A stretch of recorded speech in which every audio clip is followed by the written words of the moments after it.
Hi, നമസ്കാരം. രാജീസ് കുറിയഞ്ഞോ ബ്ലോഗിലേക്ക് ഏവർക്കും സ്വാഗതം. ആദ്യമായി നമ്മുടെ ചാനൽ കാണുന്നവരാണെങ്കിൽ എന്തുവാ ചെയ്യേണ്ടത്? അപ്പോൾ എല്ലാവരും സബ്സ്ക്രൈബ് ചെയ്യുക, ലൈക്ക് ചെയ്യുക, ഷെയർ ചെയ്യുക, കമൻറ്റ് ചെയ്യുക. കുറച്ച് ദിവസം നമ്മുടെ മൂന്നാർ ട്രിപ്പിൻ്റെ ആയിരിക്കും ബ്ലോഗ് നമ്മളിടുന്നത്. മറയൂർ ചന്ദന കാടുകളിലൂടെ ഒരു വേറിട്ട യാത്ര. പിന്നെ മറയൂരിൻ്റെ സ്വന്തം ശർക്കര നിർമ്മാണമാണ് ഫാക്ടറി കാഴ്ച. ഇപ്പോഴാണ് നിങ്ങളെ ഞങ്ങൾ കാണിക്കുന്നത്. മറയൂരിൻ്റെ വേറൊരു ഭാഗത്തുള്ളവർ പോകുന്ന വഴിയിലുള്ളൊരു വേറിട്ടൊരു യാത്ര. തീർത്തും തേയിലത്തോട്ടങ്ങളാൽ നിറഞ്ഞൊരു യാത്ര. നല്ലൊരു വന്യമൃഗങ്ങളൊക്കെ അങ്ങോട്ട് മാറിയൊക്കെ ഉണ്ട് മറയൂരിലൊക്കെ. ഒരു മൂന്നാറ് പടയപ്പ അങ്ങനെ കുറച്ച് ആനകളൊക്കെ ഉണ്ട്. നമ്മളാരും കണ്ടൊന്നുമില്ല. പുതിയാത്തൊരു വേഷപ്പകർച്ച കണ്ടാൽ ബ്ലോഗ് ചെയ്യുന്ന ഒരു നല്ലൊരു കൂളിംഗ് ഗ്ലാസ് ഒരു 100 രൂപയ്ക്കൊക്കെ മേടിച്ചാണ് ഗായ്സ്.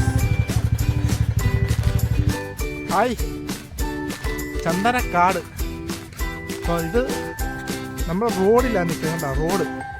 റോഡിൻ്റെ സൈഡ് ഭാഗത്തായിട്ടാണ് ഇതൊരു പൊതുവഴിയാണ്. ഇപ്പോൾ മെയിൻ റോഡ് അപ്പുറത്തെ വഴിയാണ്. ഇത് ശർക്കര ഫാക്ടറിയിലോട്ട് പോകുന്ന വഴിയാണ്. അപ്പോൾ എല്ലാ വണ്ടികളും ഇതുവഴിയാണ് പോകുന്നത്. അപ്പോൾ ഇവിടെ നിന്നുകൊണ്ടാണ് നമ്മൾ വീഡിയോ എടുക്കുന്നത്. ഉൾവനത്തിലോട്ട് കയറുന്നില്ല. ഉൾവനത്തിൻ്റെ ചെറിയ പണി കിട്ടും. അതുകൊണ്ട് എല്ലാവരും ഞാൻ ഓർമ്മിക്കുക. അപ്പോൾ ഇവിടെ നിന്നുകൊണ്ടാണ് നമ്മൾ വ്ളോഗ് ചെയ്യുന്നത്. അപ്പോൾ ചന്ദന മരങ്ങൾ ആരും കണ്ടില്ലെന്ന് പറയല്, നമ്മുടെ ചാനലിലൂടെ നമ്മൾ കാണിച്ചു തരാം. അപ്പോൾ ആ മരം കാണാം. ഇവിടെ മൊത്തം ചന്ദനം കാണാം. ഏക്കർ കണക്കിന് ചന്ദനത്തിൻ്റെ മരങ്ങളാണ്. അപ്പോൾ ശരി എന്നാൽ അപ്പോൾ ആ ചന്ദനത്തിൻ്റെ മരങ്ങളൊക്കെ കണ്ടിട്ട് വരാം.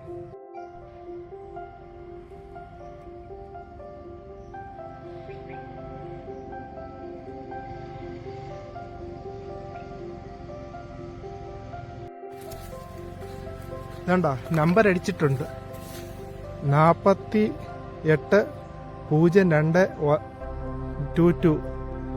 ഇതാണ് ചന്ദനം. ഉണ്ടോ? ഇപ്പോൾ എല്ലാം നമ്പർ ഇട്ടിട്ടാണ് അടിച്ചേക്കുന്നത്. റോഡ് സൈഡിലാണ് നമ്മൾ വ്ളോഗ് ചെയ്യുന്നത്. അപ്പോൾ നമ്മൾ വനത്തിലോട്ടൊന്നും നമ്മൾ കയറുന്നില്ല. ഇവിടെ മ്ലാവ് അങ്ങനെ കുറേ കാര്യങ്ങളൊക്കെ ഉണ്ട്. മാന്, വന്യമൃഗങ്ങളൊക്കെ ഉള്ളതാണ്. നമ്മുടെ വണ്ടി ഇപ്പോൾ ഇവിടെ ഉണ്ട്, മയിൽവാഹനം. അപ്പോൾ ശരി എന്നാ.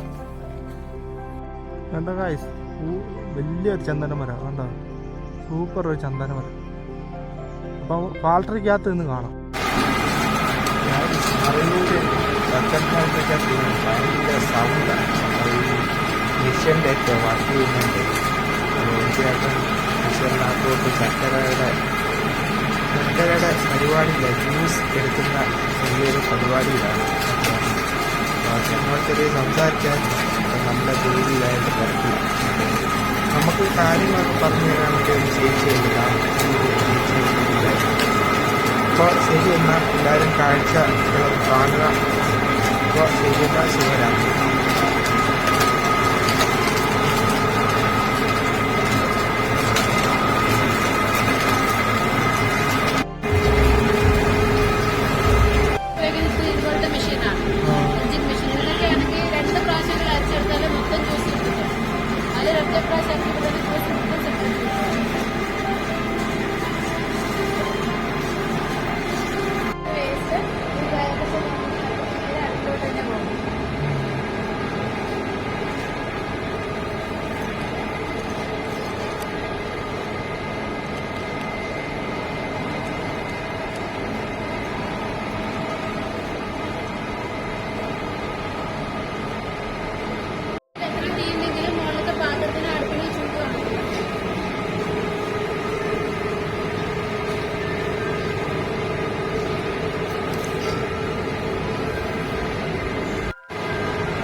താഴെ ഇരിക്കുന്നത്.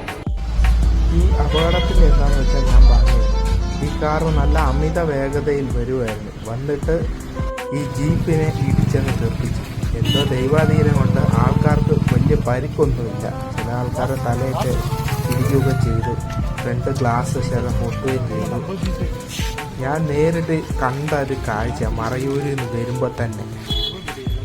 ജീപ്പായിരുന്നോണ്ട് ഇത്രയൊക്കെ പറ്റി. വല്ല മാരുതിയുടെ വലിയ കാറോ അല്ലെങ്കിൽ പപ്പടം പോലായി പോയേനെ. അപ്പോൾ ശരിയെന്നാ.